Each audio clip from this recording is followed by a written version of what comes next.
What's up, everyone? I'm DJ Hamilton, and you're tuned into the DJ Sports Show, where we give you the latest, greatest, and most exciting sports stories in the world of sports. From interviews to having people's stories heard and told. This is the DJ Sports Show. Let's get it!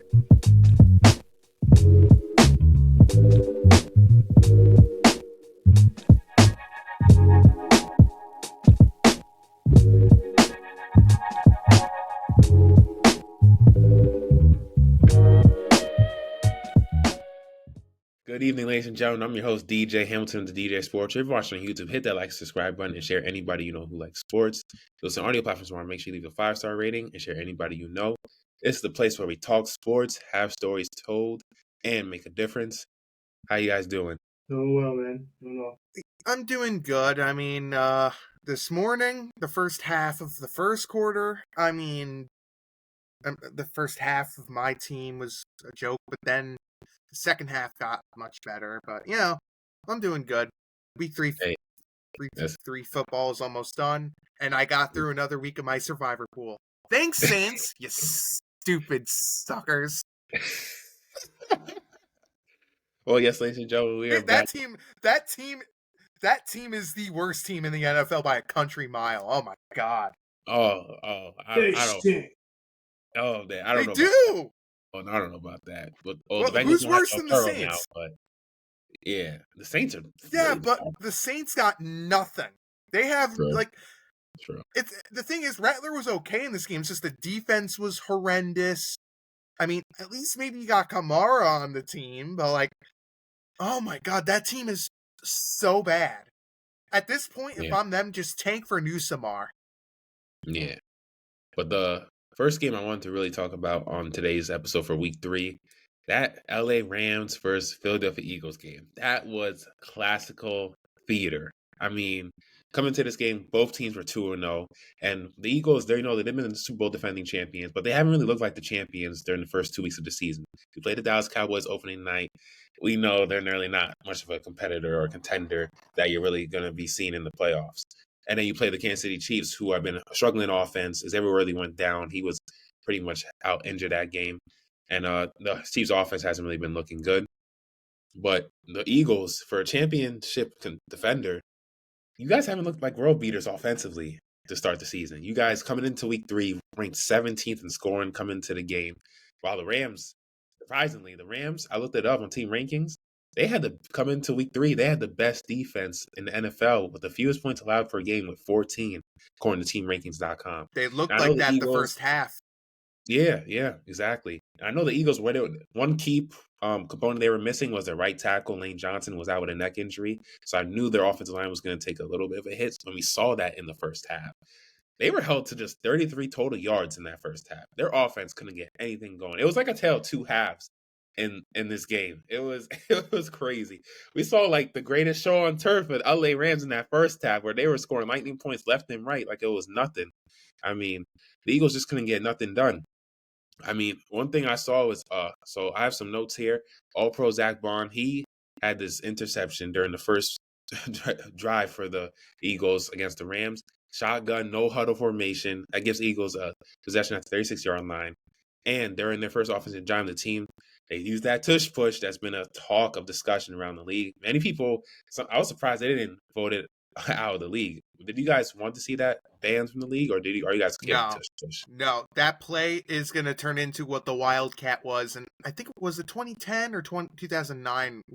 Remember that play when the Wildcat was being run? They're like, "Oh, that's unfair. That's this. Yeah. That's that."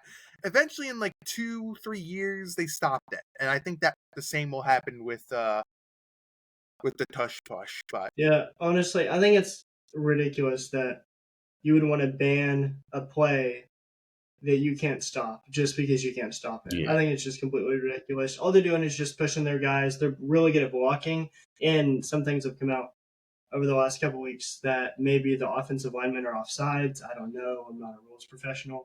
But what I do know is the play works really well for 1-2 yards. Sometimes they even get more than that.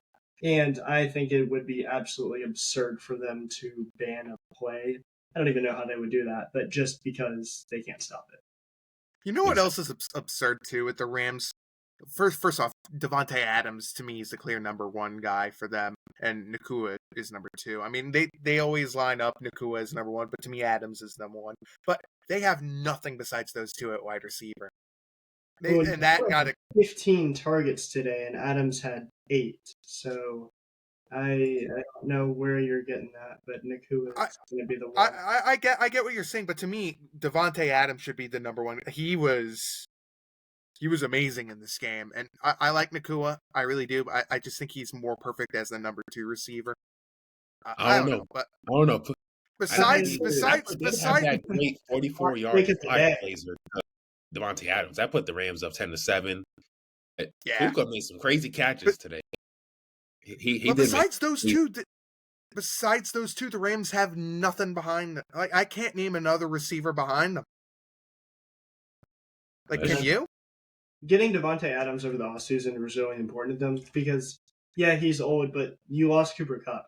And Cooper Kupp and Nakua, well, Kupp's been hurt over the last couple of years a bunch. Those were your guys where you just peppered them the football constantly. When they're in the game, they're getting 20, 25 targets combined every single game. And they didn't have anyone else, and then they got rid of Kupp. So they definitely needed Adams to come in and help as a veteran presence. But in my opinion, I mean, Puka was 11 receptions for 112 yards, 15 targets. Like I said, he's the clear alpha. He's the clear ace in their receiving core. And honestly, I think he's probably one of the top 7 or 8 wide receivers in the NFL. And I don't think anyone was expecting that coming into last year because he was a 5th-round pick. Yeah, I didn't expect that from Nakua. But man, has he been such a great... And it goes to show how great Les Snead is as a GM for the Rams.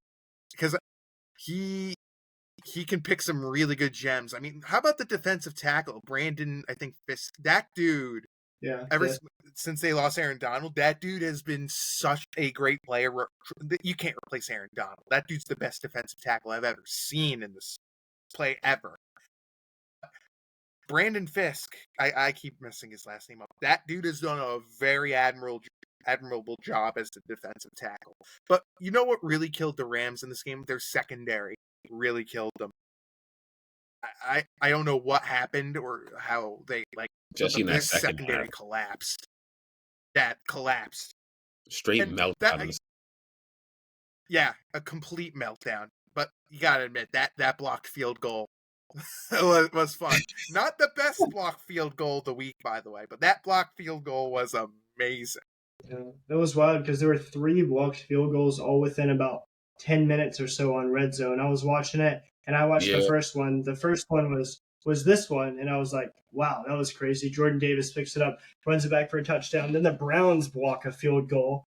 To beat the Packers. That was crazy. Oh, my God. And then the Jets about 10 minutes later. So all this is happening. I told Nick when it happened, he's like, yo, my team's a disaster. I texted him, yo, your team just turned into a touchdown for the end zone. Yeah, my team was a disaster in the first half. First off, I was so wrong about Will McDonald. I did not like the moment they picked him. I thought he was a 3rd-round prospect. How good is... That dude is so athletic. I mean... something I just found out, too, during, his rookie season, apparently he, jumped over a car that was in park. That's amazing to me. And him jumping over that, I honestly, when I first saw it live, I thought he jumped over the center. I'm like, oh, boy, this is good. And the refs were terrible in that game. But Will McDonald, man, talk about a guy who's proved me wrong. That dude is a freakish athlete. And I'm telling you, games like that, he's going to get the bag. He will get the bag. I mean, he wasn't great overall, but that play really made him go from a dud to a stud.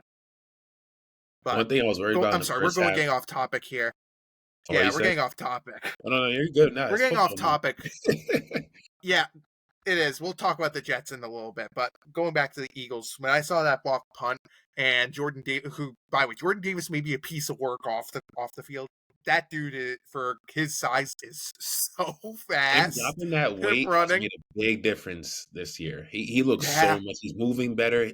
He would not return that for a touchdown last year. He dropped that 25, 30 pounds off season. I heard earlier last week when they mentioned in the broadcast game. I'm like, and then you're seeing it on the football field. That resistance that Yeah. him and Jalen Carter having that first blocked field goal, that was crazy to see the replay. How they were just to force the Rams offensive line And they into helped. block the shot. It was That crazy. blocked field goal helped those that bet the Eagles in that game too, because they didn't even need to score the touchdown. The game would have been over, but Jordan Davis, I guess there probably was a bonus in him getting a defensive touchdown, just decided to score it. And I gotta tell you, that really helped out a lot of the Eagles' bets there. But everyone going after the Rams for this game, for the collapse, I mean, is kind of well deserved, but it's the freaking Eagles, man. Like, Yeah.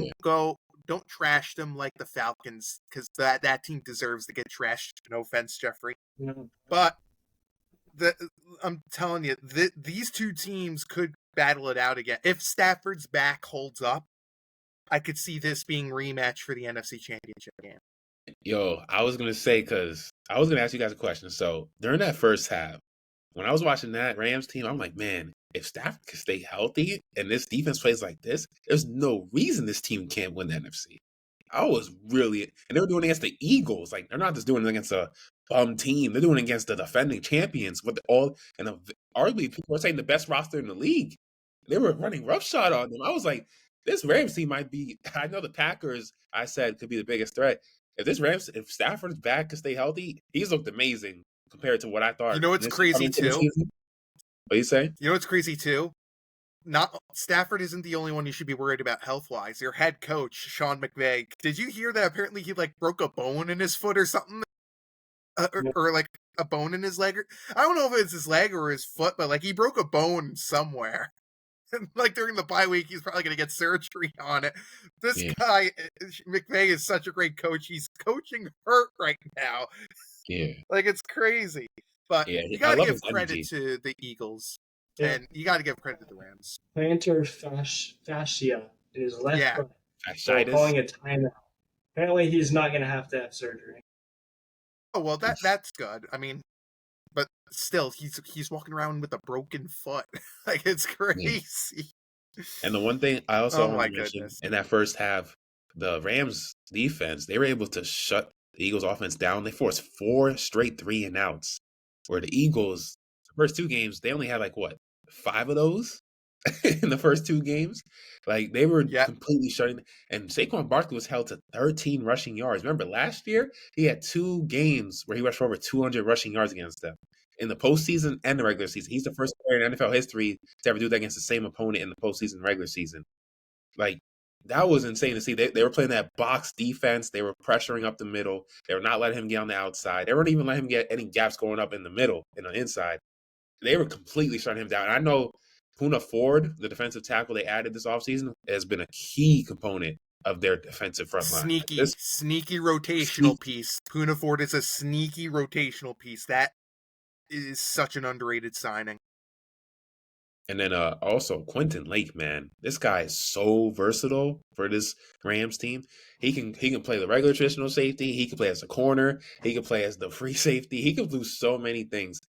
I saw him run passes from Jahan Dotson. He was guarding, pressuring the quarterback. He's like a utility weapon out there for the Rams. Yep. And then 100%. And then also and then the second half, we saw things kind of flip. The Rams scored just 7 points in the second half, if I'm not mistaken. And then the Eagles went on a 26-0 run, 26 unanswered points.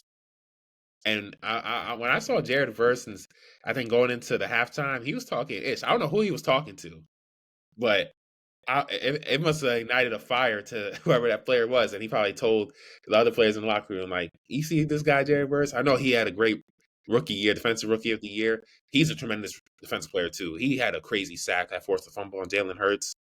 But this Eagles team showed why they have championship mettle. To be able to come back the way, and their fans were booing them. Philly fans, they let you know. Yeah. They don't care if you won a championship last year.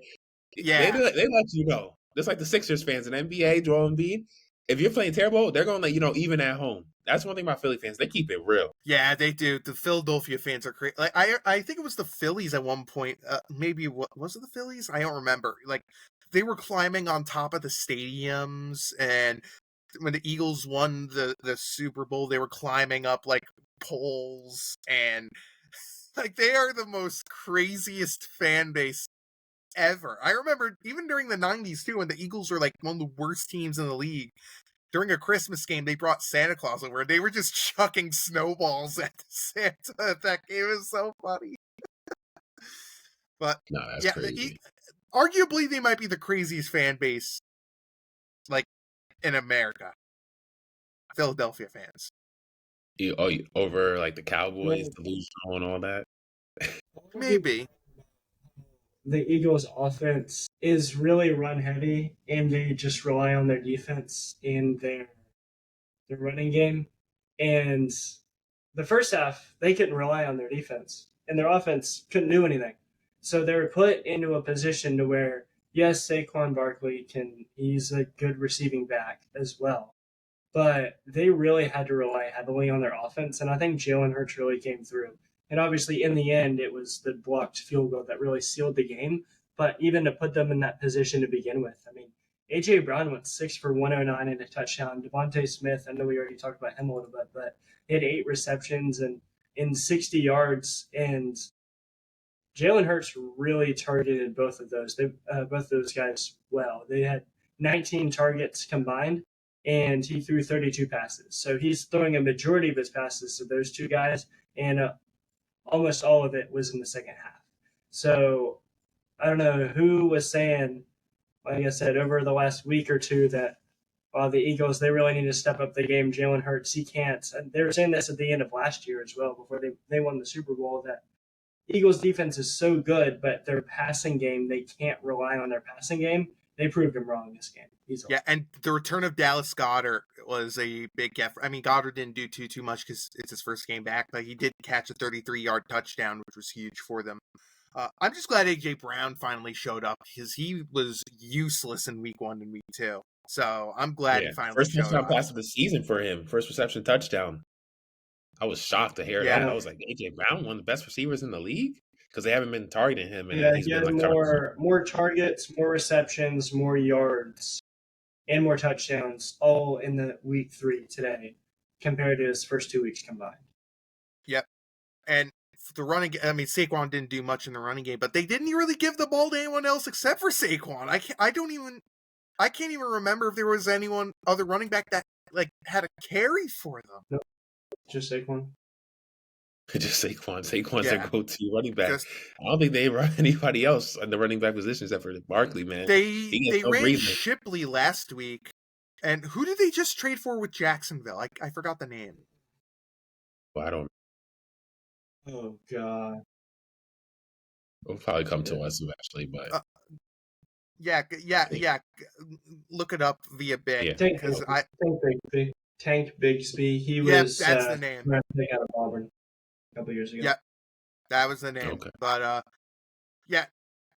these two teams are probably going. I mean, we'll see about the Rams, but because that division is pretty stacked. I still think the Rams will win because the 49ers can't stay healthy. I mean, Nick Bosa, I don't know what's going on with his knee injury. I heard it's not ACL, but that's a big loss for the 49ers. Seattle, they've looked okay, but they just beat the crummy Saints. And the Cardinals are such a mediocre franchise. They are such a mediocre team. They really are. Lost James Conner for the season. Oh, and he's done for the season? Yeah. Oh, that's a big loss for them. He's done for the season. I'm like, damn. The Rams are the only team I feel confident in that division. I'm not buying the Seahawks yet. I mean, they looked sloppy week 1, even against the Steelers. If it wasn't for that botched like special teams play, they would have lost that. And the Steelers are they should have lost today, but Ramdor Stevenson can't hold on to the football. It's like he basically put like pine tar on his hands and he like dropped the football every time. Like, why is Travion Henderson not playing over him is my question. What took them so long? Like, I don't know. Like, I like Mike Vrabel, but that's a terrible coaching decision to rely on Stevenson. That needs to change next week. Yeah. Well, I mean, I also want to mention. He's never been wrong. Yeah. Yeah, I also and Rodgers looked awful. We're definitely going to get into some players dropping the ball because the Cowboys, There was this Yeah, one player who had that fumble, and then it kind of let the Bears go on offensive yeah. explosion. Well, that I knew the Cowboys were in trouble the moment CD got hurt, and he couldn't Yeah, run around. I don't even yeah, know why he was out there for like the drive he came back after injuring his ankle. Like the dude couldn't even like run. yeah. I'm He like, what are couldn't. you doing? Yeah, we'll get to them soon. But getting back to what you guys mentioned about like how the Eagles they adjusted their game plan going to that second half because they weren't really utilizing the pass and throwing the ball through the air. And once they really did, you saw AJ Brown. He made some big catches that set up Dallas Cowboys for that 33-yard touchdown. When AJ Brown started getting rhythm, getting going, you started seeing the Philly crowd get into it. And not only did that help the offense get into a rhythm, but you started seeing the Rams defense have to adjust. You started seeing them have to spread out more. They had to change their game plan. They couldn't just collapse and gear up for the run because that's how, if you gear up for the run, that's making you predictable as an offense. Once they were able to see that, oh, they're starting to play the pass again. Just have AJ Brown getting out there running go routes. You have Devontae Smith starting to get his rhythm going. That spreads out your whole offense. It makes you more dynamic and more versatile. And then we start seeing that once they really got that going, they started scoring touchdowns like it was nothing and taking momentum. And their defense, I think, started to really pick up too as well because their offense was playing better too, and the crowd was getting into it. This Eagles team made some key plays, man. And then Jordan Davis, Jalen Carter, you guys as a defensive dynamic duo on that front line, you guys provide some different type of Georgia resistance. Yeah. boys. Both Wow. are pieces of work off the field, but on the Yeah. field, they're the best defensive tackle duo in the NFL by a country mile. Yeah. Well, how do you guys feel about Boys. the referees in this game? Because Puka Nakua, Oh I feel like there God, was a lot of missed calls that he should have gotten. Yeah, dude, you should have seen me during the Jets Buccaneers game. There were some calls in that game that were absolutely. I don't know if you saw this when Ahmad Gardner was covering. I think it was either Ibuka, and they called PI when it was 3rd and 29. The dude barely touched him. What do Wow. you mean it's PI? And there were just some awful, like there was even a like I think it was like a face mask call that they gave to Michael Clemens. Who, by the way, why is Michael Clemens still on the roster? I need that explained, please. But he didn't even touch his face mask. Like there was some awful officiating in that game. But oh my god, like get a Skyrim judge. Why isn't there a system where there's a Skyrim judge? The UFL has it, the XFL had it, and that worked out well. Why doesn't the NFL have a Skyrim judge? I have no idea. You make so much money, you mean to tell me you can't invest in technology to get a Skyrim judge? Yeah. With all these damn Oh my cameras that have like god. different angles of of the game, it's like, damn, all these cameras you guys have, you guys can't get the correct one to get the play call right. They have like 75 Duh. different camera angles I see on TV. Every time they do a replay, it's like different angles. I'm like, damn. It's like, but yeah. And then but once the Eagles started getting to it, you had that blocked field goal. If the Rams could have got that one field goal, that first one, because they're already up one score at that point. They could have went up 9 if they didn't have Yeah, that first one dude. blocked. What They what would have was won the that game. Yeah, dude, what was that missed pass interference call when they were like, covering the I think it was either in the 4th quarter or the 3rd quarter. Uh I there think it was a was bad PI where you could clearly tell there was grabbing on Nakua, and if he would have caught it, he would have scored the touchdown. There was some awful officiating egregious calls, in honestly. that game. Oh my god, there were so many bad calls, and they even missed a false start too when they were doing the tush push as well. I don't know if you saw this. There were like 2 false They were starts, doing the tush tush push. pushes. Yeah. Oh 2. my god, that was That should have egregiously been a missed. penalty. That should have been offsides, like false start, whatever. They should have And they should by have the went way, back 5 yards. weren't they like supposed to call the tush push like close? Remember that reporting where they're like, "Oh, the tush push happens. You better call this close." What happened to that? Yeah, I guess they just Like, like said, "You know what? We don't care anymore." But oh yeah, my after god. that blocked Well, field goal, that first one, the Eagles they were able to capitalize off of that. Like you saw how they pushed the ball down the field quickly. Brown and Devontae Smith made some tremendous catches. That helped, and that really spearheaded the Eagles to get right inside the 15, and they did it at a fast pace. Within under 5 minutes to go, they were able to get within goal range after run, and then Hurts they had that QB sneak. Saquon got to the goal line, the Rams 4, and then on a crucial 4th and goal against press coverage, Smith huge great catch. Jalen Hurts somehow found him on a little flare route, and and then they started going. And then they were able to take the first lead of the game since I think the first quarter. The Rams broke up the 2-point conversion, unfortunately. So they were up by 1, but they looked to get to the 3-point, take a 3-point lead. And then the Rams, they looked to push it downfield, try to get that field goal. And then that's when Jordan Davis came up big once again, this time by himself. No assistance from Jalen Carter, and it took it to the house. I've never seen a man that big run that fast. Vince Wilfork, I was like think, to the camera, was... I was like, yeah, go get your Popeyes chicken, my guy. Let's go get your Popeyes chicken. Dude, oh my God.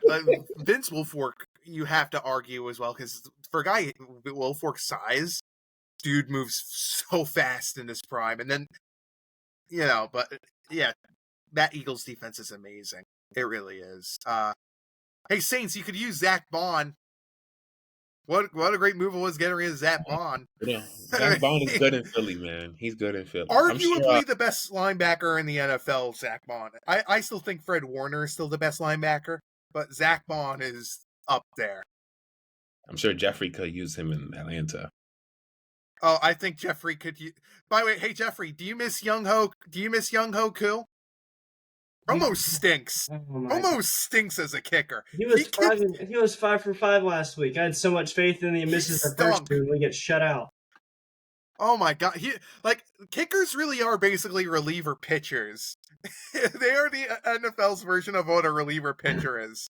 And I had an interesting stat. It's the first time in the Eagles franchise in 17 years they blocked 2 field goals in the same game. So 17 years. Are you serious? Yeah, I heard on the broadcast. Wow. I said, let me take a note of that. I said, that's interesting. It's rare to block 2 field goals in the same game. It just doesn't happen. And once I saw the Eagles block a field goal, then the game was over, and they switched it to the Bucks and Jets while we're waiting for the next game. And then you see McDonald block a field goal. Then you hear the Browns block a field goal. It's like, damn, it's a field goal. I don't know if you saw this. Did you see Aaron Glenn on the sidelines when McDonald scored that touchdown? He was, bro. He had this. He was running. He was running like a 4.5 dash. I was like, yo, coach, get in the game. I was like, yo, get in the game running like that. I saw him do that. I'm like, bro, I get it's a touchdown, but you haven't won yet. And yeah, I find it weird that when the game was over, able to stop the Buccaneers. I find it weird that when the game was over and he was walking to shake hands with Todd Bowles, who, by the way, can you please stop smiling when your team commits mistakes, Mr. Bowles? Like, what are you smiling for? He did it so many times as a Jets coach. He does it as a Buccaneers coach. What are you smiling for? You had so many penalties. I thought that, like, the creamsicle, uniforms you were wearing, I thought that got infected with yellow. Like, they looked yellow. That's how bad the penalties were. I'm sorry, but Aaron Glenn basically going up to walk to shake his hands. This team lost. He was basically clapping his hands. You lost! I don't care if you came back and you looked good. You lost. I don't understand it. And Tyrod looked awful. The Jets O-line looked awful as well. And I got to tell you, dude, when the moment Ahmad left the game, because I think he's dealing with they said a head injury for a concussion. I'm like, well, this is it. The secondary is brutal. I mean, but hey, much better than last week against the Bills, because they quit in that game. This one they didn't, so I'm happy with that. Yeah, I'll tell you. I'll tell you someone who really needs to quit. The Bengals fans. You might need to quit. Oh my God, Jake Browning's awful. Oh my God, he was bad. I'm not gonna lie. The teams I'm gonna boycott this season is no Joe Burrow, Bengals. Oof, I don't even want to watch that. And then Saints. Those two teams. Every other team in the NFL I'll probably watch, but those two teams I can't watch. If you're still alive in Survivor, whoever you faces the Saints and the Bengals for the rest of the season, if you haven't used who they're facing, you might need to use them, because the Bengals, oh my God, they're bad. Their defense is so bad too. I mean, I forgot to mention them as one of the worst defenses in the NFL. I still think the Saints defense is much worse, but the Bengals at least have Trey Hendrickson. But oh my God, they suck so bad. I mean, I still think the Bengals are better because they have Jamar and they still have T. Higgins on offense. Kamara's great. I don't know about the receiving core. Like Olave's okay, but they really don't have much. I don't like both those teams are awful. And the worst part about this injury too with the Bengals is that Zach Taylor is going to keep his job, and that dude is not a good head coach. He's just not. I know you mentioned that earlier when we did the preseason for AFC North. Me, you, and Dylan. You said, yeah, Zach Taylor. He is not the worst AFC. Yeah, he is not the worst AFC coach. That duty goes to Brian Callahan. The Titans got to get rid of that guy. Yeah. Oh, yeah. It's bad. Tennessee, it's bad over there. I'm not gonna lie.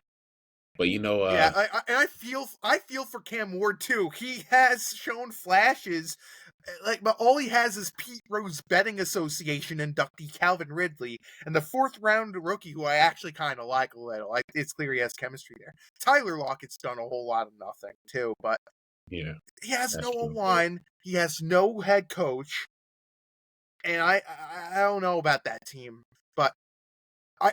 Who's worse, the Titans or the Texans? Because I'm starting to think the Texans might be the worst team in that division. Well, Texans got no offensive line, and they need a new offensive coordinator. I feel bad for C.J. Stroud. I don't think he's a one-hit wonder. Some people are starting to say that. I don't think he's a one-hit wonder either. He needs a better offensive line. What are you going to do when you can't even find time to get a throw off? What were they thinking trading Laramie Tunsil? I don't care if you have like a contract issue with him. You do not trade him. And Titus Howard's declined. Like, that dude used to be one of their better blockers. He's suffered decline. And, I mean, I don't know what they do from here. I do feel for Stroud. I don't know if Stroud is, like, because his offensive line is doing nothing. But, man, I had hope. And as a Jaguars fan, I'm happy. They're my number 2 team. But the Texans are in deep trouble. I arguably think that the Texans might be worse than the Titans. I really do, because I think the Texans' defense has been so disappointing, too. Like, their secondary is very lackluster. I mean, their pass rushing is okay, but, man, I really don't know what they do from here. I mean, could you get rid of the offensive coordinator midseason like you did last year? Maybe, but there's some real problems in Houston right now, and being 0-3 is not good.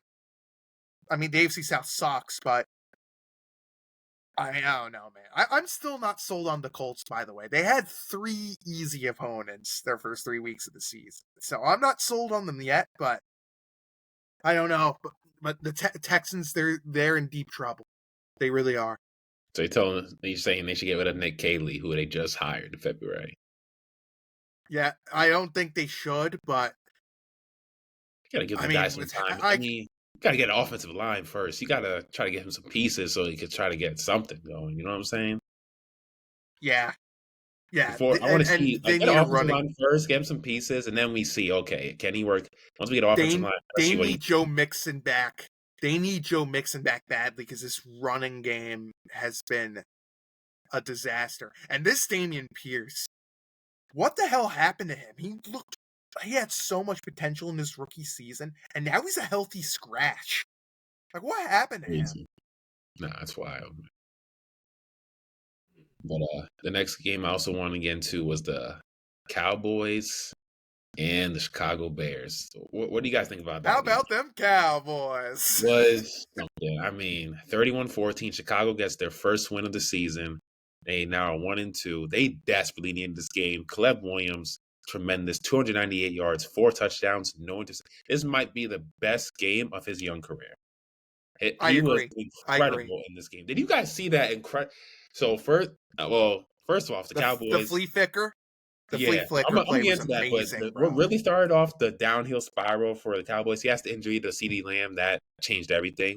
But the Javonte Williams fumble, that changed. Because I thought he had the first down. I was watching. I was like, oh, he has the first down. I think Diggs getting out of his hands. I think Diggs getting hurt was the moment, because the moment DeRon Bland they sorely missed in the second year, but when Diggs went out, I'm like, yeah, that team's in deep trouble. And now Kenny Clark is hurt. Like this Cowboys defense is awful. Oh, it was already bad and struggling when Parsons was there, but he at Probably, least made it like competent. Like yeah. at And least something.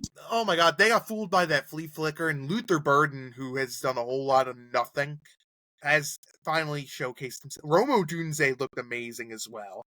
Yeah. By the way, whatever happened to Colston Loveland? Like he's barely been utilized.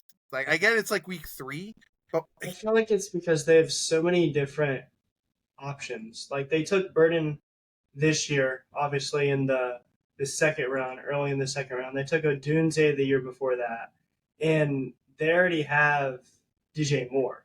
And then DeAndre Swift, he'll take plenty of yards out of the backfield. They throw the ball to him all the time, quick jump off passes. So when you have so many different high-powered receiving threats, like all those guys I just named are easily first rounders, other than maybe DeAndre Swift, but um, they're good. And Colson Loveland is also a very good tight end, but I just think they don't have they just have too many bodies there that are demanding targets to where Colson Loveland, unfortunately, I mean, he had one reception for, 30 something yards, but yeah, other than that, he hasn't done anything. it's clear they view him more as a blocking tight end and Cole Kmet as a receiving tight end. And Kmet, I think, scored a 10-yard touchdown. He barely did much either. Surprisingly, Zacchaeus actually got more snaps, I think, than Colston Loveland, if I remember correctly. And Zacchaeus he's always so underrated. And the running game looked solid with Swift. I mean, I think Caleb needed this game more than the Bears in general. But there's some real problems with Dallas with that defense. I mean, offensively, Dak didn't look that great. The running game was a bit of a mess. Bro, I like with CeeDee Lamb. I mentioned earlier. I don't know why they had him out there when he was clearly hurt. He could barely. He couldn't even run explode a off his route. leg. Like I saw it. He told him he tried to explode and he went out of bounds. He was like, "Nah, you guys gonna get me out of here. Like I can't even explode." He couldn't play. He wasn't good. I don't know why they even put him back in the game. Like they said, I would have kept him out because you don't want to risk him getting a more significant injury or he's out for a longer period of time and potentially miss like the rest of the season. Yeah. I don't know how long he's going to be out for, but I doubt he plays for at least 2, maybe 3 weeks, depending on how bad the ankle is. And look, George Pickens may be a piece of work off the field as well, but he can catch a football. He was one of the standout. I mean, Jake Ferguson. Like, if you don't have Jake Ferguson on your fantasy football team, pick him up now because that dude. Like, I think he had like 14 targets if I remember correctly, and he caught like 13 of them. That clearly trusts him a lot, and I would honestly take a flyer on Tolbert and Turpin if you're in like one of those deeper Turpin. That dude is I think he's faster than Tyreek Hill. That is how fast Kevontae Turpin is. Yeah, and he looked. By the way, Miami. Can we all agree that Mike McDaniels is absolutely fired after this season? Because I just don't see I Mike don't think he McDaniel. can take the season. Give it a few more weeks, like 2-3 more weeks. I still If they keep losing, I agree. I don't I think they're agree. losing to that this season, buddy. I will tell you that right now. That clock Oh my is God. getting to the final. And when they fire Mike McDaniels, get rid of Chris Greer too. That dude should have been fired like 4 years ago. Oh, I'm sorry, we're getting off topic here, but No, that's fine. Dallas's defense is super. Like the only defensive player I kind of like is the guy they took from Boston College, Izuke. Donovan is I can't remember his name. Donovan Ezraki, whoever is like he showed flashes. I mean, he only had really 2 tackles, but he actually showed potential. I mean, this defense is really bad, though. Call them Dallas Cowboys while you're at it, because man, they could not stop a nosebleed to save their life. Oh my God, they're making this Bears team look like the greatest show on turf, man. You have Kenneth Murray and Malik Hooker starting games for you in 2025. That's a problem. That's a problem. A flea flicker happen in a game. That was like a 65-yard touchdown for Luther Burden the third. That was cool. You, And it was so, the way you watched it, it was like a well-oiled machine. It was so cohesive and fluid. Like nobody was, it was just perfect. The snap, the flea flicker back to Caleb, the throw, the catch. It was just the perfect dude, sequence. and they That's think, gonna be on and top they, 10 Sports Center. yeah, and Jeffrey, they think Jadeveon Clowney will really help things out here. Nah, that's not happening. I've heard that name in a I long mean, time.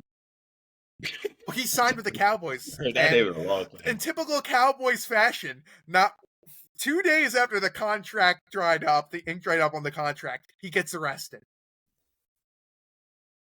I mean, it's typical Cowboys. I'm not even joking. He got arrested for, like, I think trespassing or whatever it was. You can't make this. Trespassing. Oh my god. That's But crazy. yeah, Dallas is going nowhere. They are a dead man walking. And I'll tell you this: they're not going to fire Schottenheimer after 1 year because Jerry doesn't like to fire coaches. He's not a head coach. He likes to trade transcendent talents. That's what he likes to do. Yeah, that's what he loves. I can't get sold on him with his coaching style. I'm not sold with him. It's sort of like how I feel with the I want to say that it's sort of like how I felt with like the Colts. You know, I'm not sold on them like with Schottenheimer. I'm not sold on him. I mean, like they show flashes once in a while, but I can't get sold on them. And I got to be honest, as of now, Daniel Jones has to be the favorite for comeback player of the year if he plays this way the rest of the year. I don't think it's a discussion. They're shockingly 3-0. And I think my prediction I had them going like 9-8. I think they're gonna blow that out the water. They're 3-0 because they're like, I'm pulling up their schedule right now. They faced some easy teams. The true test is against the Rams this week. I mean, here's who they faced. They faced the Dolphins, who are a mess. The Broncos, who just didn't show up to play. I mean, that was just that they weren't prepared for that game. And the Titans have probably the worst head coach in the NFL. It's crazy. I mean, this week against the Rams is the true test. But I'm telling you, in Survivor, they have because I always use Survivor pools, they have a really intriguing schedule. I mean, like next week you're not going to pick them. You got the Raiders, you got the Cardinals, Chargers, you're probably not going to pick the Titans. Who knows what the Steelers are going to look like? The Falcons are frauds. The Chiefs are not going to pick them. The Texans, I don't know about them. The Jaguars. I mean, you got teams you could use in Survivor with the Colts if they're playing this way. But I like what I'm seeing from them right now. And if Daniel Jones continues to play like this, they got to extend him, number one. And I think that signifies the end of Anthony Richardson here. Yeah, I think that's when you trade Richardson and be like, try to get some draft capital or something. But what some did he get for him? Didn't he get anything? I don't know. I don't know. The picks will probably be tired during the trade process. I mean, you would have to let Anthony Richardson try to build up some value for himself so you could try to get something for him, because right now his value ain't going to be that high as a trade asset or trade piece. So you would have to, and he's on that rookie deal too. As a top 5 pick, he's on that rookie deal too. It's going to be tough. So his salary isn't going to be that huge. So you would have to trade him for someone like a young player or some draft picks. You're not going to get a lot for him. That's why you would want to. Or are you going to say? Unless you want to pull a Minnesota Viking here, and if like Wentz was good this year. If you're not sold with McCarthy and Wentz is like, not going down, you could maybe trade him to a playoff team. But I'll tell you one thing with the Vikings: if Wentz continues to play this well, I would consider starting him the rest of the year, because JJ McCarthy only had one good quarter in the starts he had. And play the hot hand.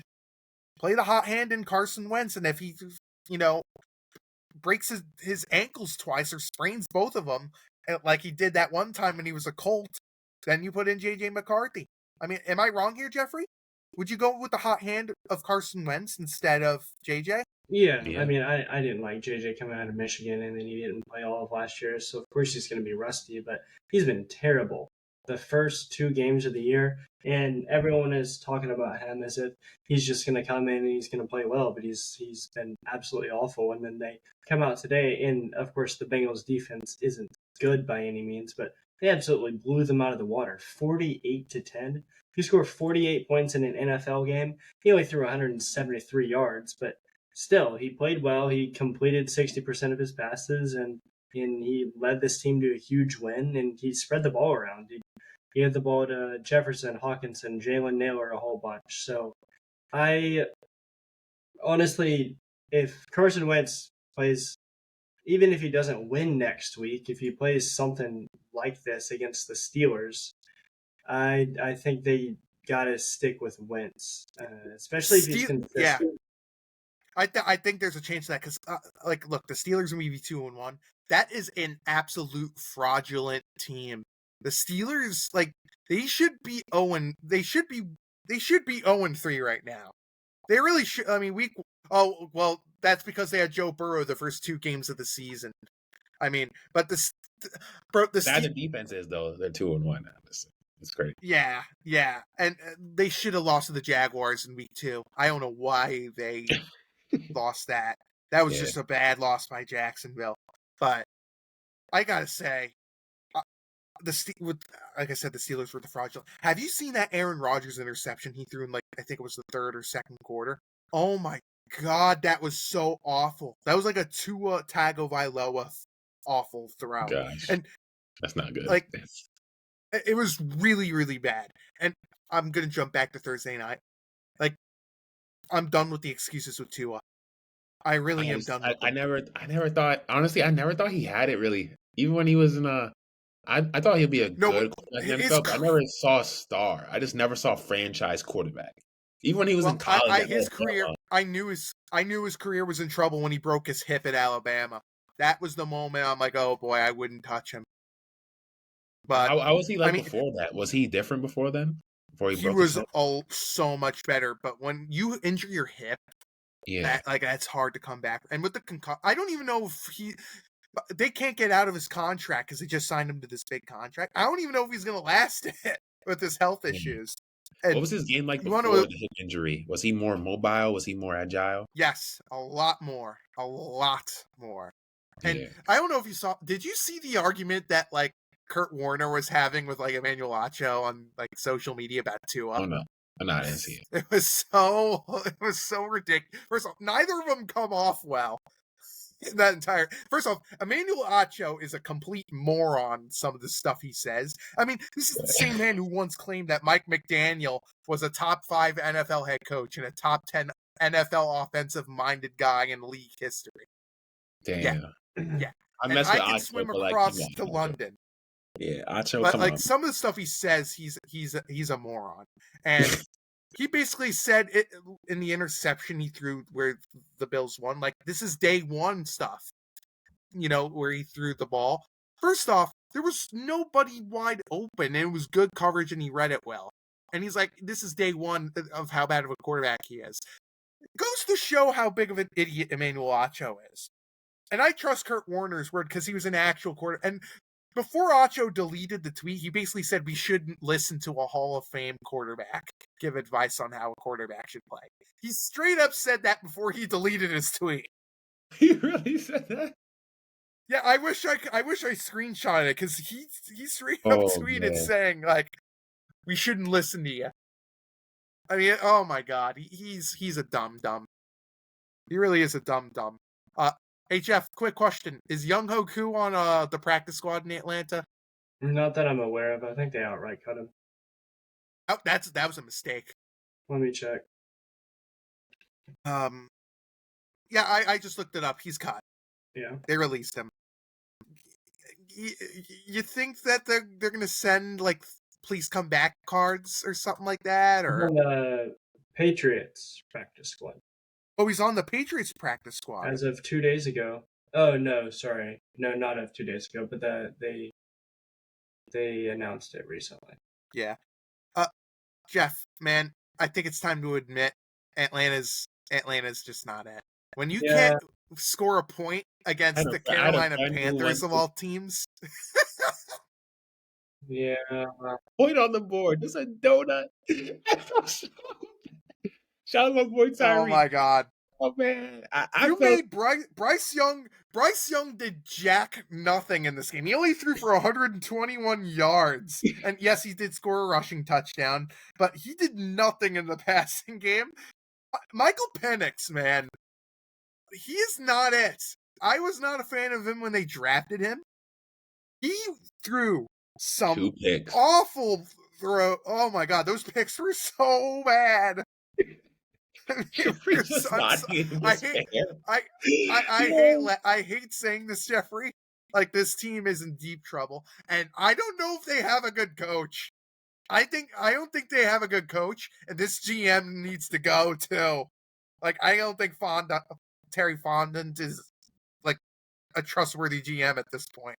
Your team's in deep trouble, and Receiving core, we don't have any depth. Darnell Mooney, he had 11 targets. He only caught 4 balls. He had a couple drops today. Drake London, I don't know what's going on with him. I genuinely think it just boils down to Penix. He's just crazy inaccurate, like you were saying. The picks that he threw they were terrible. One of them was the most obvious jump route, screen, interception, pick six I've ever seen in my entire life.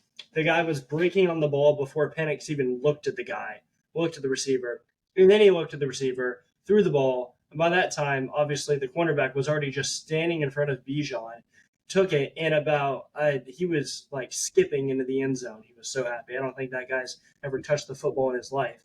dude, But I don't understand why they gave more carries to Nathan Carter in the red zone than not in the red zone, but like more carries to Nathan Carter and important third down drives than they did to Bijan. I don't understand that. Yeah, I think a majority of it was in the back half of the game because they took all the starters out for a majority of the fourth quarter. So you had guys like Casey Washington and Kirk Cousins who were Charlie Warner got a reception. Charlie Warner stinks, by the way. He's a decent Why did they tamper for him years ago? Like, people forget they tampered to get Charlie Warner to come to this team. It was him. Who were the other guys they tampered to get? Kirk Cousins last year. Kirk Cousins, but there was another. Darnell Mooney, I think, was the other guy, if I remember correctly, that they tampered, right? There was a third guy. Not that I'm aware of with him. Yeah, but I know the two that was Kurt Warner and Charlie Warner. I'm like, why tamper for him? He's not even good in special teams. Yeah. Oh my God, but that has to be the most embarrassing loss of the season. Oh, it definitely will be. And I mean, I don't know if it gets much better. We have the Commanders next week, which I don't know if Jaden Daniels will be there, but Marcus Mariota didn't look too bad. And then we got the Bills and the 49ers. So we could easily be 1-5 to 4. Yeah. Into the back half of October. I mean, Atlanta, that was not a loss you needed to. I'm pulling up. At least you got a bye week for week 5. There's that. I mean, you got Washington. That's tough. But then you got to go play Buffalo after the bye week. Yeah. You got a bye week early. You get 2 bye weeks now, right? I don't think so. No, not this year. Well, technically 3 because they faced the Saints twice. So. Huh. Yeah, you'd think that about the Panthers. Oh, watch! They're gonna lose both those games. Freaking Saints. Yo, I feel bad for my friend. He really traveled all the way to Carolina to see his team get spanked. Week 13 is gonna be intriguing because they face the Jets, man. Oh my God. Oh no, that's why the season's almost over. Both of those teams will be vying for draft position by then. Yeah, probably. I mean, we'll probably start Brady Cook at that point. I mean, my God. What teams have no win yet? Is the Jets, the Titans, the Texans? They haven't not won a game yet. What team am I missing? Those 3 teams I know off the top of my head have not won a game yet. The Texans, the Jets. Let me go on to Bing real quick. I'll double check for you. The Titans, like those teams. Bing in 2025. Yeah, I have a Google Pixel phone and I use Bing. Yeah, he's very old school. Nick is so old school. I am. I don't know. Okay, so it's the Texans, the Dolphins, the Titans, the Saints, the Jets, and we'll see with this game with the Chiefs and Giants because they haven't won yet. Chiefs I think better the Chiefs get are going this to win, win. man. If the Chiefs don't get this win, it is looking like trouble for them. I am not going. The Chiefs are up 16-9 in the fourth quarter. So yeah, that's why I saw last time I looked at the score. It was 16-6. Yeah. The Giants have a hard time scoring. I ain't gonna lie.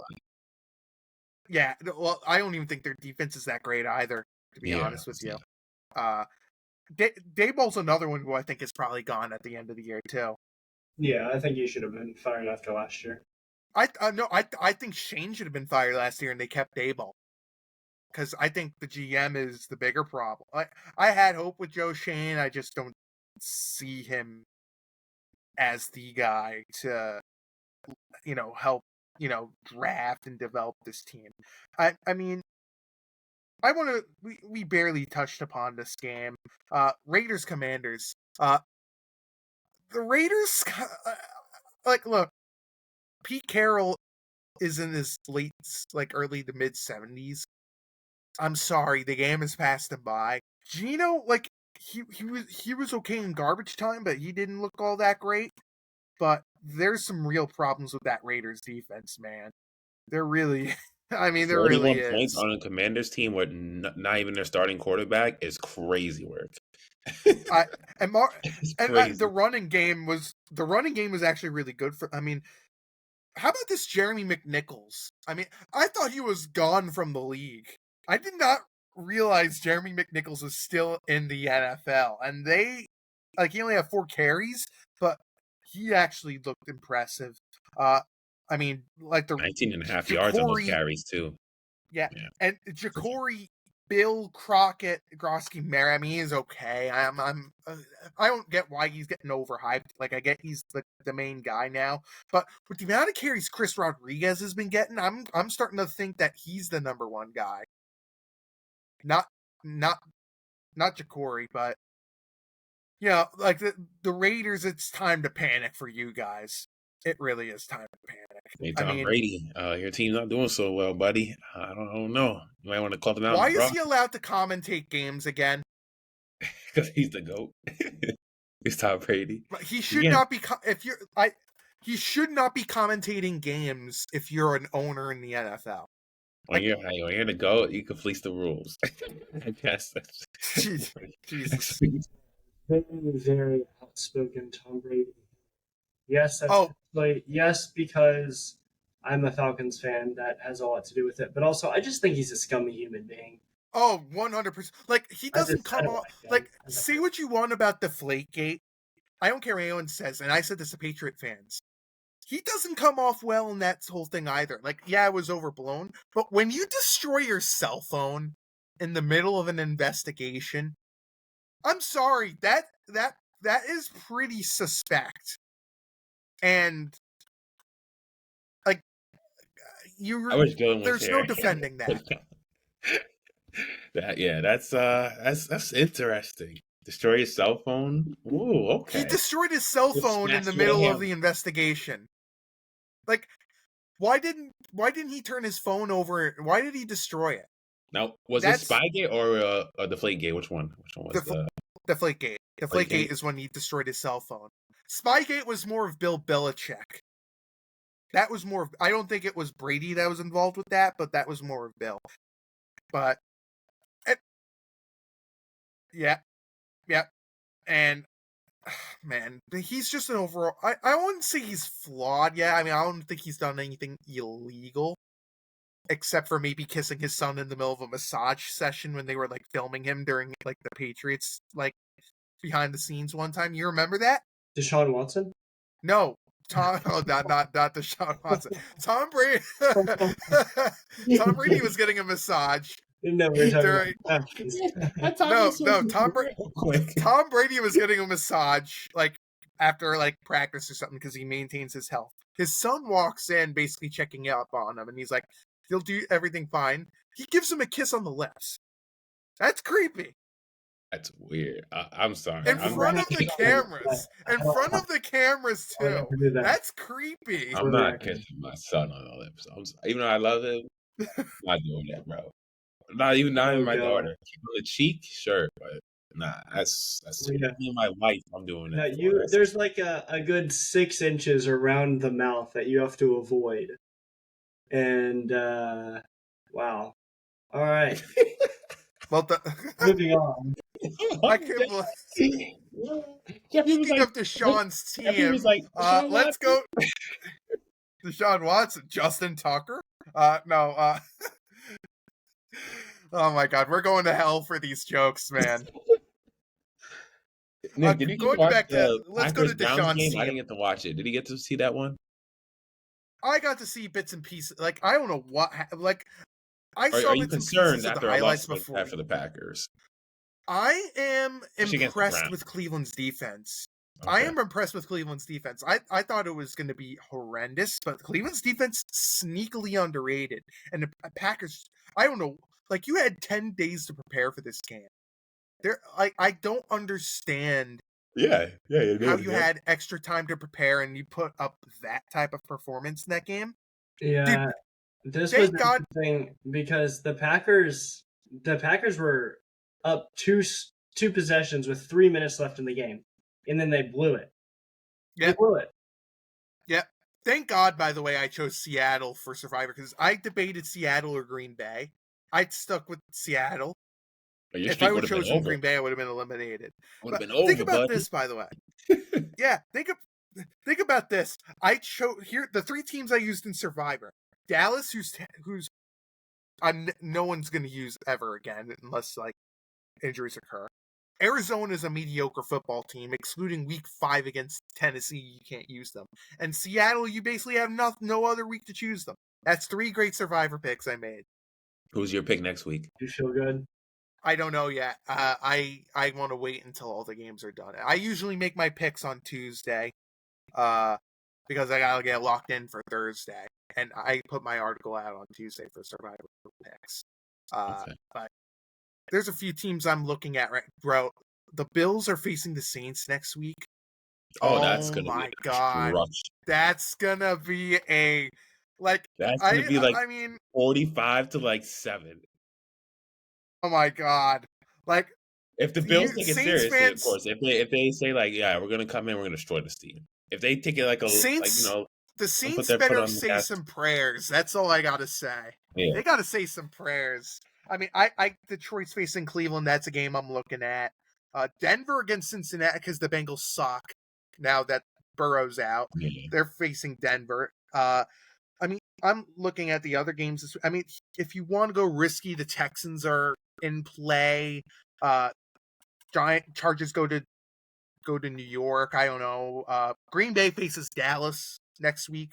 I mean, Dallas' defense is awful. That's going to be a nice bounce back spot for them. But oh my God, there are plenty of teams that you could choose. But oh my God, that Saints Bills game, like I'm tempted to save the Bills because I'm telling you right now, I'm looking at their schedule. There is a real chance they go like 17-0. Like they got, I'm gonna tell you their schedule. They face the Saints next week. They face New England. They face the Falcons. They face the Panthers. The Chiefs week 9. We'll see where the Chiefs are. Miami they face, Tampa they face, the Texans, then Pittsburgh, then Cincy, then New England, then Cleveland, then Philadelphia. That one we'll see if they're going to rest guys. Yeah, what week is that? They play Philly? 17, 16? Yeah, 17. They might clinch the AFC. They might clinch the AFC East in like week 13 at this point. Like everyone in that division stinks, and then they close up against the Jets in week 18. That is a team that might go 17-0. Yeah, that especially if all their key components stay healthy, like James Cook, Josh Allen, and all the other guys stay healthy. Dawson Knox, like if all those guys stay healthy, this team, James Cook has been tremendous for them. I feel probably like he's an underrated running back. Like he's the really best weapon on that offense. Like Josh Allen is amazing, but James Cook is really the best weapon on that offense. He has opened up their offense tremendously. Yeah. Would you agree with me on that, Jeff? Incredible. Yeah, he's been absolutely incredible, and I think everyone expected him to just be a mediocre back because he's been good, not great, over the last couple You want to know years. why? You want to know why people have also mentioned that? Because I think he's brothers with Dalvin Cook, I think. Yeah. And there's like I mean, last week he put up 132 yards, 2 touchdowns. He has a touchdown in each game, 108 yards again this past Thursday. So he hasn't been as big in the receiving game as some people would like to see. But, I mean, Keon Coleman's played pretty well so far this year, so they haven't I've been disappointed with Khalil Shakir. I thought that dude was gonna step up this year. I've been disappointed with him. Yeah, absolutely. As 4 of 4 for 45 last game, 1 of 2 for 12 the game before. He had a good game against Baltimore in that wild game, but I think every single player on every team is offensively going to have decent numbers when each team puts up 40 plus points. Yeah, I mean, Shakir did score against Miami, but like, I really thought he was going to step up to be that pure number one guy, and he just isn't. I mean, and for Miami, I mean, like I mentioned earlier, what was there really to say about the Dolphins? I mean, Yeah, it's their run game was good, I guess. Do you think they trade Tyreek Hill? I mean, I don't even know if I would touch Tyreek Hill. But the thing is, I don't know what you're going to get for him because he's 31. He turns 32 over the offseason. He's clearly a clubhouse sore.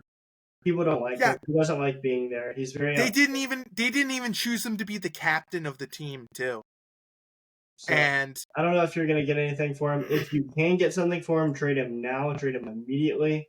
Yeah, especially with the investigation. Especially with him getting investigated for the domestic stuff with his wife. Yeah. By the way, I found this out. Did you know Tyreek Hill's wife, Keita, I think it was. Did you know she is the sister of Kenny Vaccaro? Remember him? He was the safety of the Saints chose in round 1. You really don't know? How do you not know Kenny Vaccaro? I know Sonny Vaccaro. I don't know Kenny. No, I've heard of Kenny. He used to play in the. He was a very sneakily underrated safety back in the day. But he's basically the Keita Vaccaro is the sister of Kenny Vaccaro. But scary what the stories that she's been telling about Tyreek. I mean, do I believe? I mean, we'll see if there's evidence. But Tyreek has a history of this stuff, and he's not a good guy. He just isn't. Like he just doesn't know how to control his with 6 different people or something. Oh my god, he has 9 kids? It's something like that. He has a lot of kids. Yes. What? How many kids? 9 kids? That's ridiculous. Oh my god. God, and I remember the one time where like his house caught on fire and like he apparently left like a cigarette lighter like on the bed, and his kid was. What type of parent leaves their cigarette lighter on the bed where their kid can play with it? It's 9 different women, 12 children. Oh my! That's crazy. God, 9 different women with 12 kids. According to what is he, Nick Cannon? Worse than Nick Cannon. Let's chill out. Well, that is true. Nick Cannon doesn't market himself as being like a pest. Like that's what Nick Cannon is. He basically markets himself as a pest. He wants to. Yeah. He wants to. Like that. That dude's a creep. Yeah. Yeah. Football. Yeah. Some football players should just maybe bugging. But yeah, got any other things you want to talk about before we get off? I mean, let's give an update on the Chiefs game. I mean, 22-9. Chiefs. Oh yeah, that game's over. That game's over. The Chiefs are gonna win that Chiefs, game. you get your first win of the season. Let's go, baby. My brothers are at that game. Actually, my older brothers, they're at that game. Mm-hmm. Yeah. Yeah. The Giants are in deep trouble. I mean, they really are in deep trouble. I mean, I'm looking at their schedule. I'm gonna be pulling it up. We knew they had a tough schedule coming in. Yeah, they have the a Eagles, brutal schedule. The Eagles again. And I don't even know where they're going to get a win. Oh, there is 1 week I could see them getting a win. They got the Chargers in week 4. Well, they got the Chargers coming from West Coast to East Coast. That always terrifies me. They got the Saints in week 5. I mean, that's a potential win for them. That should be a win. Week 5. That should be a win. Yeah, that should be a win. If you can't beat the Saints, like I get the Giants are in deep trouble and all that. If you can't beat the Saints, yeah, I don't know what to say. I mean, they got Philly, Denver, Philly again, San Francisco. I mean, we'll see what San Francisco looks like in week 9 with all the injuries they've been having. That one is a potential win. What about Denver? Denver's been struggling. Bo Nix hasn't really been playing up to par. Yeah, but That like I defense, think though, it's more of really like good. Yeah. they looked okay against the Chargers. By the way, Chargers are in a good spot right now. They beat they went 3-0 against their division. That team is in a Yeah, really they're, good they're, they're spot. looking like they're going to win the AFC West. I'm not going to lie. It's early, but they're looking like the early favorites. I mean, yeah, going back to the Giants, they got the Bears. We'll see about them. The Packers, the Lions, New England. Who I got to tell you, I like. If it wasn't for like Ramdor Stevenson who did the fumble, I got to tell you, I've been disappointed with Mike Vrabel as a coach in New England. Like, I get it's week 3. Some of his decisions have just been wild, and I'm looking at else there. The Commanders week 15, the Vikings the Raiders week 17. That's a potential win. Yeah, the Giants are going to be brutal this year. And look, I get everyone saying, "Oh, they better start Jackson Dart and all that."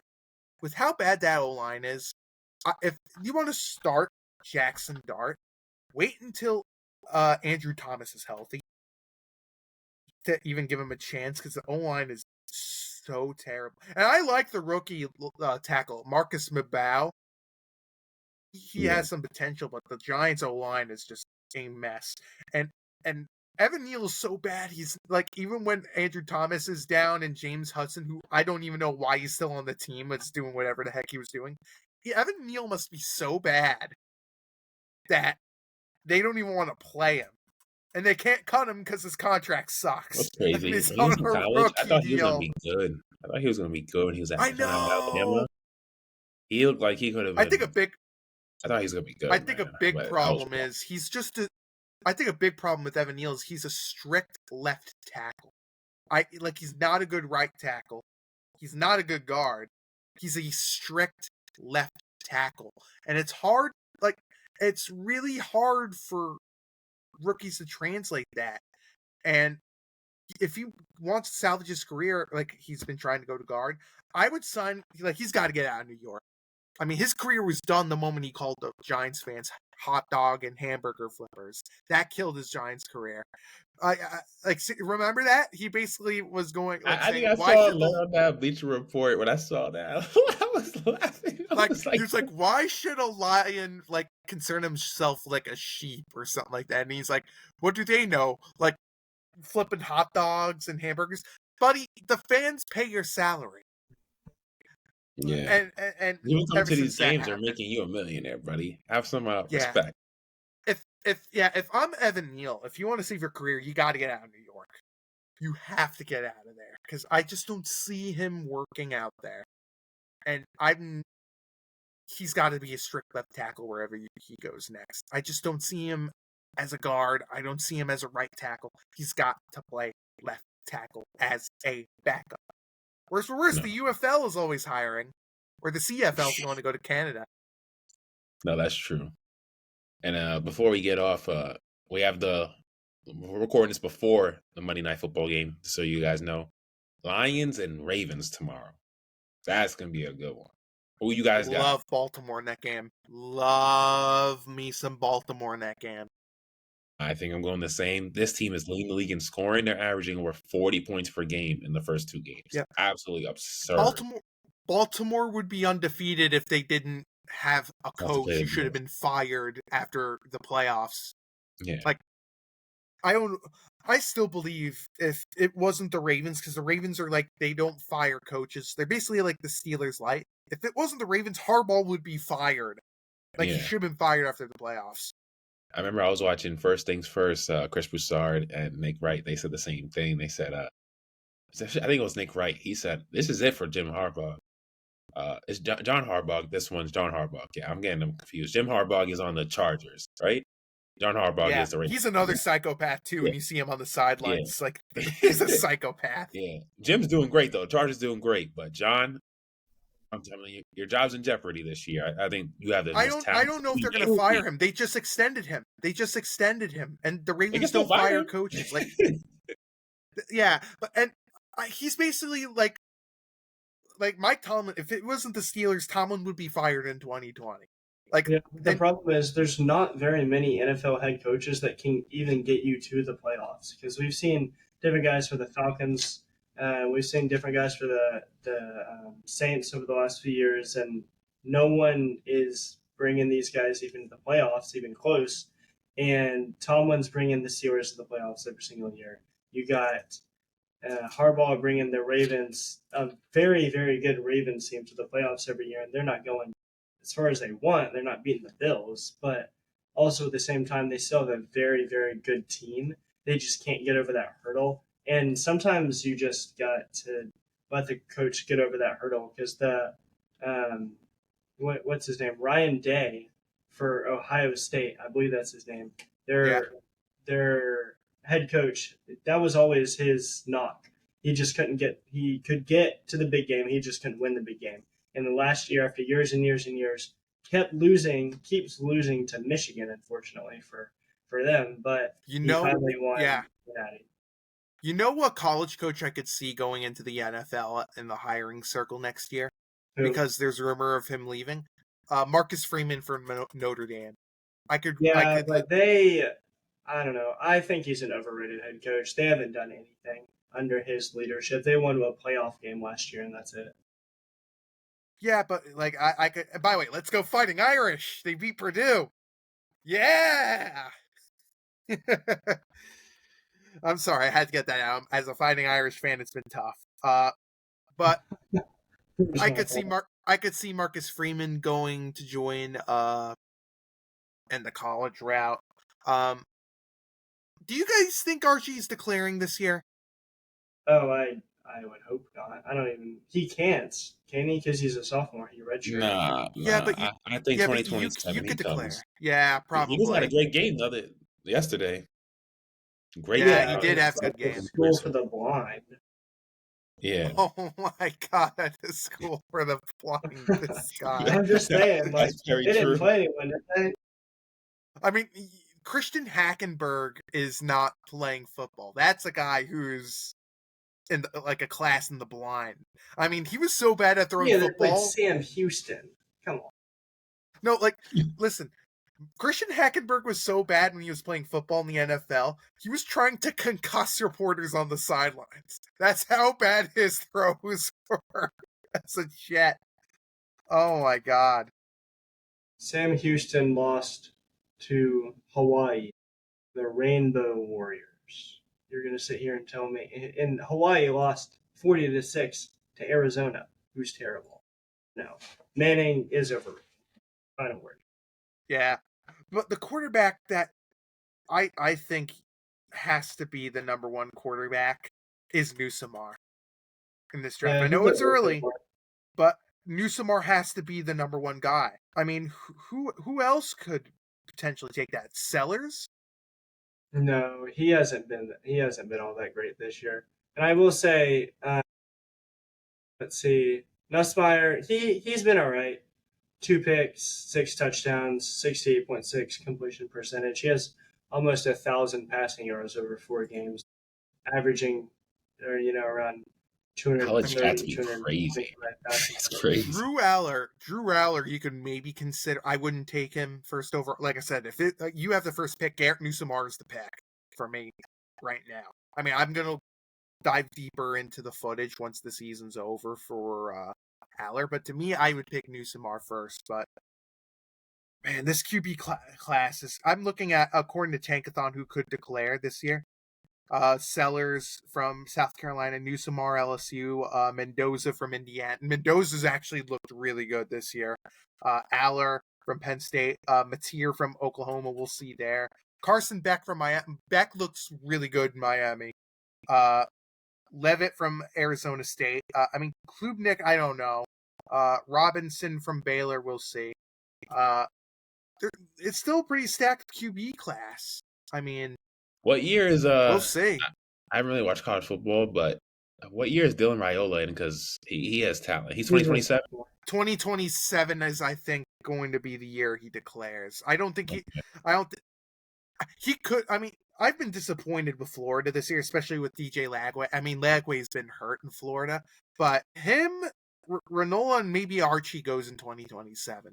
But I know Raiola had a lot of hype. I saw things saying they compare him to Mahomes. I was like, whoa, yeah. Yeah, because every single don't even talk to me about that. That guy pisses me off. He I tries don't. to. Dylan, Dylan Raiola is such no. Sounds so annoying to his Dylan, voice.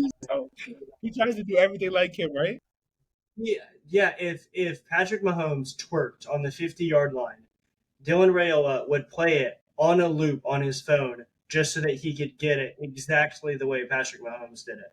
Like wait, everything man. he Jeff, does. are you describing Riola right now or Patrick Mahomes' scumbag brother? What's his name? Oh, Jackson. yeah, Jackson Mahomes. It could be either one of them. That guy's I a don't scumbag. That Yeah, Jackson I- Mahomes is a scumbag. Oh, Not a man. fan of Dylan Raiola. Yeah, his brother. I'm not a fan of his brother. He's crazy. But at least Pat's a good guy. Oh my Thank god! God. You remember the whole bar fiasco too, where he was like, "I don't know what happened there." Yeah. He's a scumbag.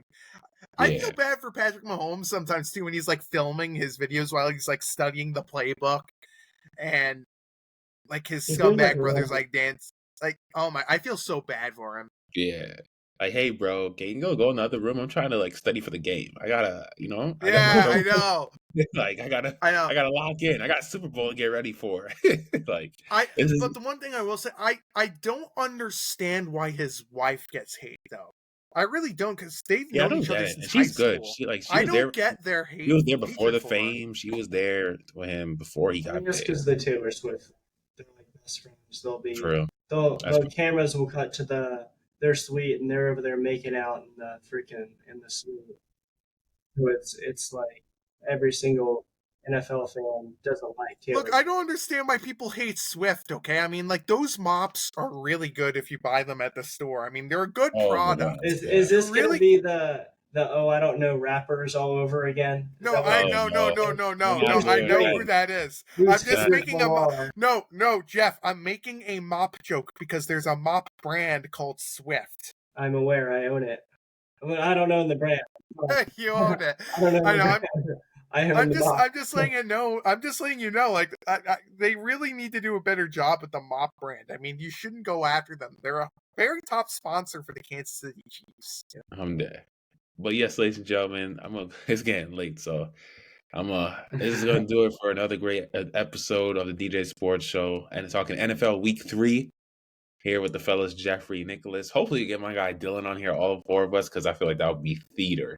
He's probably in like stage 3 depression right now, so it's probably best he's not on there here for the Saints. Dylan, he's just busy with school now with masters and all that. So he told me he's at the movies today. He's at the movie seeing the new Marlon Wayans movie. I forgot what it's called, but yeah, I forgot what the Marlon Wayans new movie is called.